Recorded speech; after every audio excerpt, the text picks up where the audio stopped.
हम जिम जाते हैं अच्छी सेहत के लिए। कुछ लोग अच्छा और गठीला शरीर भी बनाना चाहते हैं, लेकिन अगर जिम में कुछ जरूरी बातों का ख्याल ना रखा जाए तो यही जिम सेहत के लिए हानिकारक भी हो सकता है। ये सारी बातें इसलिए भी क्योंकि मुंबई में एक 30 साल की युवती ने जिम में ही एक्सरसाइज करते वक्त दम तोड़ दिया। पहले भी ऐसे कई वाकये सामने आए हैं, लेकिन इसका यह मतलब भी नहीं कि जिम से जान पर ही खतरा है। लेकिन कुछ बातों का ध्यान रखना तो जरूरी है ताकि इस तरह के हादसे भी नजर ना आए। इसी पर आज हम करेंगे चर्चा कि जिम में जाते वक्त कैसे और किन बातों का रखें ख्याल ताकि वहां से सिर्फ मिले सेहत, कोई परेशानी नहीं। इस सब बातों को करने के लिए हमारे साथ हैं आज sir HN. Reliance Foundation hospital के head rehab and sports medicine doctor Ashish Contractor, Talwalkars के हेड ऑपरेशन आदित्य ढिल्लन और न्यूट्री हेल्थ की फाउंडर डॉक्टर शिखा शर्मा। आप सभी का बहुत बहुत स्वागत है। सबसे पहले डॉक्टर आशीष, आपसे पूछना चाहूंगा कि जो जनिदा यानी जो केस हम बात कर रहे हैं मुंबई की, वो 30-31 साल की थी, स्पोर्ट्स पर्सन थी, स्टेट लेवल पे प्रतिनिधित्व करती थी अपने प्रदेश का खेलों में, और कुछ एक महीने पहले की बात करूं, मई की बात है, तो एक 30 साल के ही करीब उम्र वाले सॉफ्टवेयर इंजीनियर थे कलकत्ता में, उनके साथ भी ऐसे ही हादसा हुआ। ट्रेडमिल पर भाग रहे थे और अचानक दौरा पड़ा। तो ये जो बातें हम सुनते हैं, ये वन ऑफ केसेस हैं, या अगर आप कुछ चीजों का ध्यान नहीं रखेंगे तो जिम में आपकी जान पर भी खतरा है?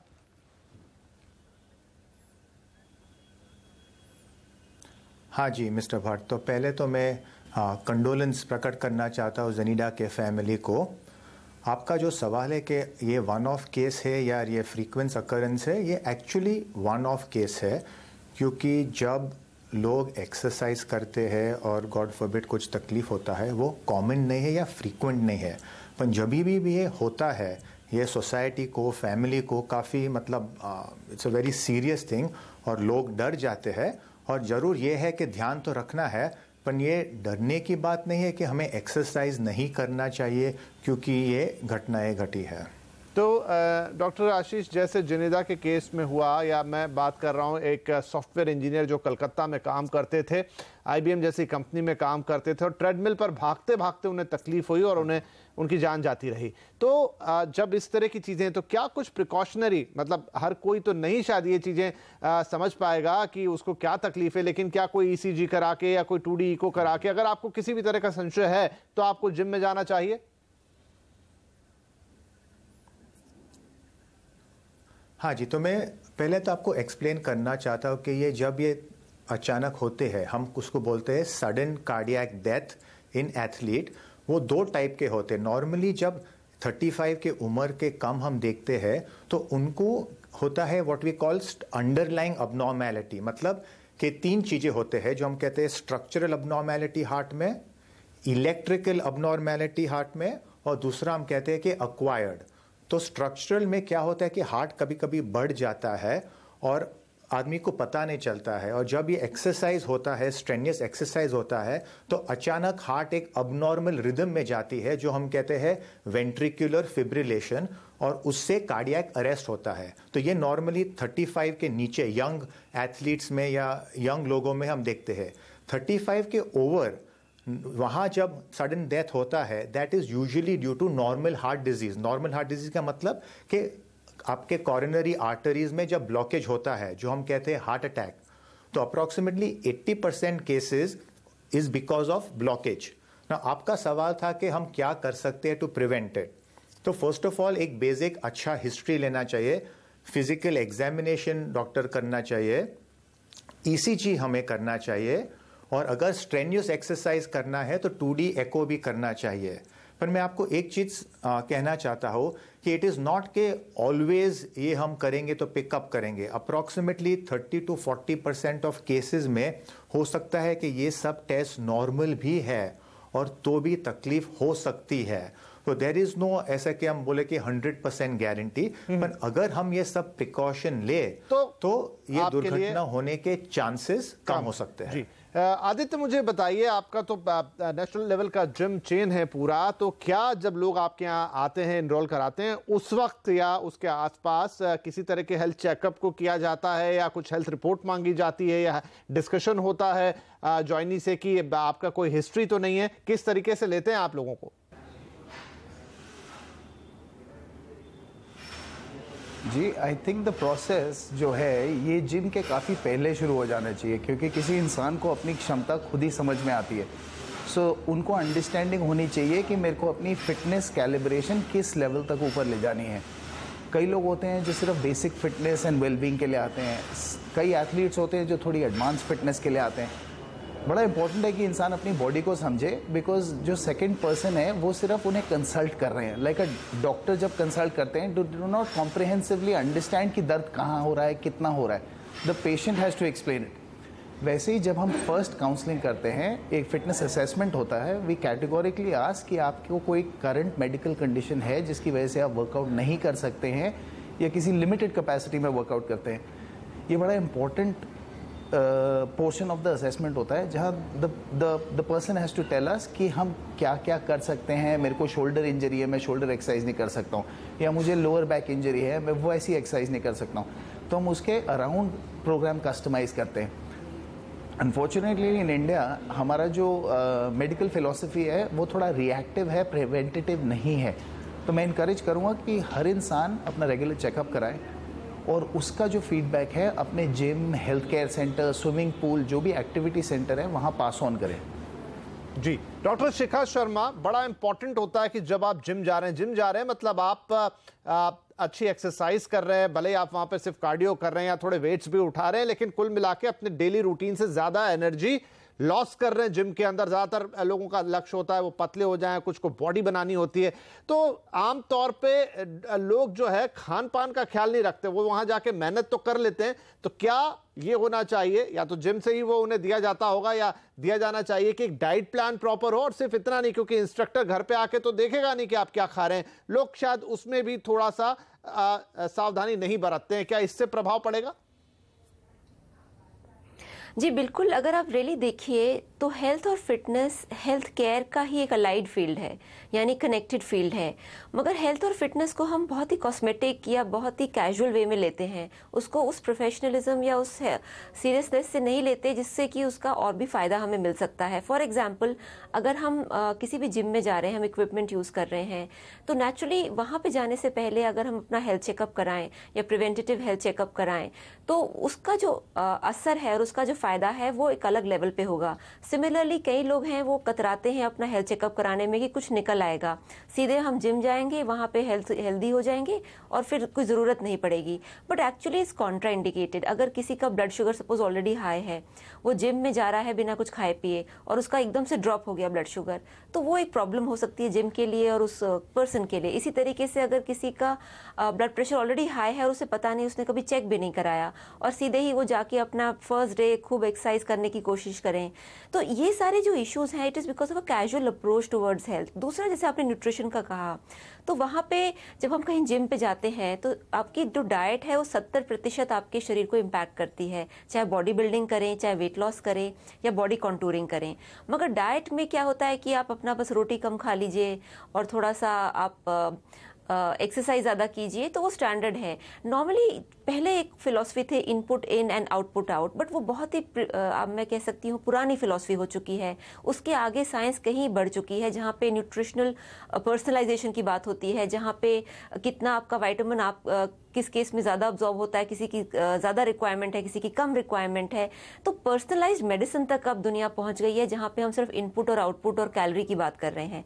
तो कहीं ना कहीं there is a disconnect in the health care field, यानी कि अगर हर जिम एक हॉस्पिटल से कनेक्ट रहे, एक हॉटलाइन रखे या एक इमरजेंसी हेल्थ केयर का नंबर भी अगर वहाँ पे डिस्प्ले करे या कुछ इस तरह के नेटवर्क बना के रखे कि अगर कोई इमरजेंसी है तो किसको फोन किया जाए, तो ये सारी चीजें कनेक्टेड हेल्थ केयर का पार्ट हो सकती हैं। राइट। डॉक्टर आशीष से एक बात मैं पूछना चाहूंगा कि जो घटना जिनिदा के साथ घटी, या मैं जिन और घटनाओं का जिक्र कर रहा हूं, क्या बॉडी किसी तरह का कोई इंडिकेशन देती है जिससे आप पहले समझ जाएं कि कुछ तो गलत हो रहा है, तो शायद आप किसी से कह सके कि मुझे हॉस्पिटल ले चलिए या वहीं पर आप रुक जाएं? क्या कोई इस तरह का इंडिकेशन मिल सकता है पहले, जिसे आप पहचान कर थोड़ा सा हो सके तो बचा पाएं परिस्थिति को बिगड़ने से?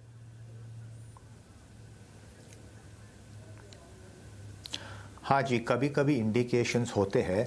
तो अमेरिका में उन्होंने एक स्टडी किया, पूरा 10 साल मैराथन रनर्स को देखा 2000 टू 2010, और उसमें 11 मिलियन मतलब 100 से ज़्यादा लाख पार्टिसिपेंट्स थे, और देखा कि उसमें से लगभग वो पूरे 10 साल में अप्रॉक्सीमेटली 35 डेथ्स हुई ड्यूरिंग द मैराथन, और उसमें say about half the participants को थोड़े वार्निंग साइंस मिले थे। तो एक्चुअल दिन के पहले अप्रॉक्सीमेटली 1 हफ्ता 2 हफ्ता के पहले उनको वार्निंग साइंस मिले थे जो उन्होंने इग्नोर किया। उनको हम बोलते हैं प्रोड्रोमल सिम्टम्स, जैसे कि छाती में थोड़ा भारीपन, जैसे कि ज़्यादा चक्कर होना एक्सरसाइज के समय, जैसे कि जो हम कहते हैं अनयूजुअल शॉर्टनेस ऑफ ब्रेथ।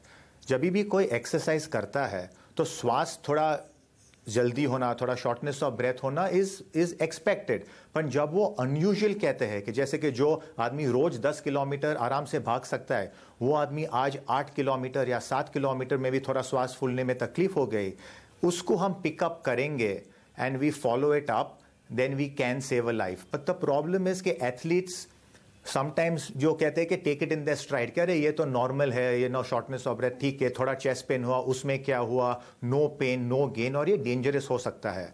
तो बेसिकली आपका सवाल का सिंपल जवाब है कि अप्रॉक्सीमेटली 50% ऑफ केसेस में थोड़े वार्निंग साइंस आते हैं। Some people follow it up और सम पीपल इग्नोर इट, ध्यान रखेंगे 100% टाइम वार्निंग नहीं मिलता आप लेकिन ये जो भी आपको मिल रहा है, अगर आप थोड़ी बहुत चीजों का ध्यान रखेंगे और उन्हें इग्नोर नहीं करेंगे तो शायद आप अपने आप को किसी बड़े जोखिम से बचा सकते हैं। चलिए हम यहाँ लेंगे एक छोटा सा ब्रेक, लेकिन ब्रेक से आएंगे तो बात करेंगे कि जब आप जिम का चुनाव करते हैं तो किन बातों का ध्यान आपको रखना चाहिए और किन चीजों का ध्यान या बातें या सवाल आप जिम इंस्ट्रक्टर से या जिम से पूछ सकते हैं और फिर करें चुनाव जिम जाने से पहले। चलिए तो ये होगी बातें ब्रेक के बाद। यहां लेते हैं एक छोटा सा ब्रेक।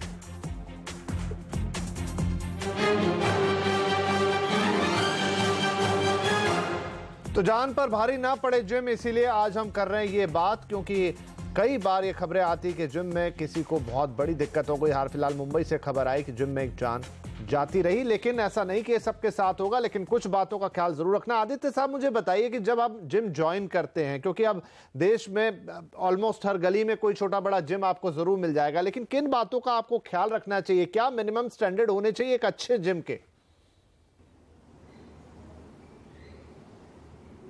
जी, पहले तो मैं कहूँगा कि जिम एसी और नॉन एसी दो टाइप के होते हैं।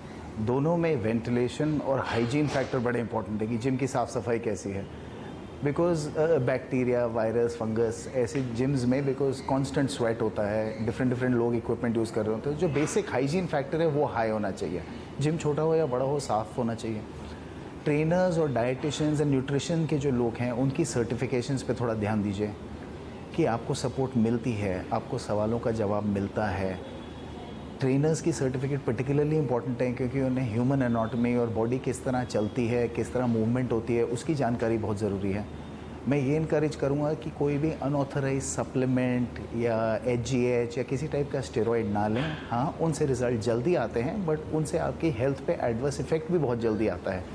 आप नेचुरल डाइट प्लान फॉलो करें। There are various ways in normal food जहाँ आपको प्रोटीन इनटेक हाई मिल सकता है, विटामिन एंड मिनरल्स मिल सकते हैं। गोली लेने से बॉडी अच्छी बन जाती है, बट उसकी एडवर्स इफ़ेक्ट्स बहुत सारे होते हैं, तो I highly suggest staying away from that. उसके अलावा जो जिम का कल्चर है, किस तरह के मेंबर्स आ रहे हैं, वो बहुत इंपॉर्टेंट है।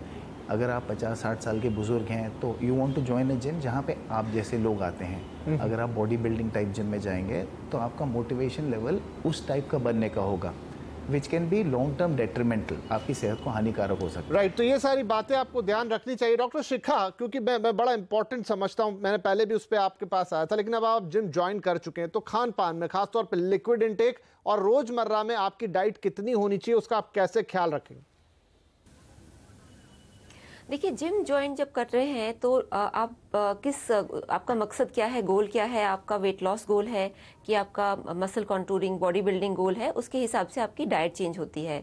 फॉर एग्जांपल, अगर आपका जो प्लान है वो वेट मैनेजमेंट का है तो उसमें नेचुरली सबसे पहले आपको एक अपना बेसिक हेल्थ चेक कराना चाहिए, क्योंकि जो वेट लॉस होता है वो लिवर के थ्रू होता है, तो आपका लिवर की कंडीशन नॉर्मल होनी चाहिए। It should not be fatty liver और अल्कोहलिक लिवर।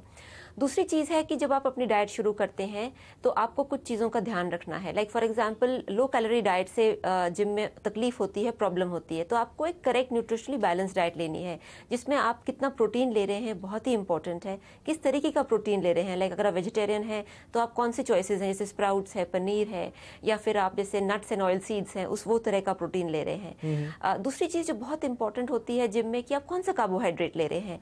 कई बार लोग इसको बहुत ही कैजुअली लेते हैं, यानी कि वो ब्रेड भी खा रहे हैं, रोटी भी खा रहे हैं, चावल भी खा रहे हैं, तो this is not the correct diet अगर आप अपनी बॉडी पे रिजल्ट देखना चाह रहे हैं। तो उस डाइट में आपको थोड़ा सा कॉम्प्लेक्स कार्ब्स लेने होते हैं, जैसे कि आप किनवा ले रहे हैं, या जैसे कि आप दलिया ले रहे हैं जिसको ब्रोकन व्हीट कहते हैं, या ओट्स ले रहे हैं, जिससे कि आपके रिजल्ट भी नजर आए। एक और चीज़ जो बहुत इंपॉर्टेंट है, फ्लूइड इनटेक। तो नॉर्मली जो लोग एक्सरसाइज करते हैं तो वो फ्लूइड इनटेक पे इतना ध्यान नहीं देते, या फिर जैसे शाम को अगर वो अल्कोहल ले रहे हैं या कुछ इस तरह की ड्रिंक्स ले रहे हैं तो नेक्स्ट मॉर्निंग आपकी शुगर लेवल पे फ़र्क पड़ेगा, आपकी बॉडी रिस्पॉन्स पे फ़र्क पड़ेगा, आपकी मसल रिलैक्सेशन पे फ़र्क पड़ेगा। तो ये छोटी छोटी चीज़ें हैं जो इनका अगर आप ख्याल रखेंगे तो ज़रूर आपको जी जिम से 100% फायदा मिलेगा, आपकी सेहत वहां बनेगी, ना कि बिगड़ेगी या कोई प्रॉब्लम होगी। चलिए यहां लेते हैं एक और छोटा सा ब्रेक के बाद चर्चा को कंक्लूड करेंगे और डॉक्टर आशीष से पूछेंगे कि जिंदगी पर ना बने, लेकिन बहुत सारे लोगों को प्रॉब्लम्स हो जाती है जिम में जाने के बाद, किन चीजों का आपको ख्याल रखना है ताकि आपको किसी तरह का दर्द, किसी प्रकार की तकलीफ, किसी तरह की मोच, ये सब जिम में ना हो। छोटे से ब्रेक, चर्चा को कंप्लीट करेंगे।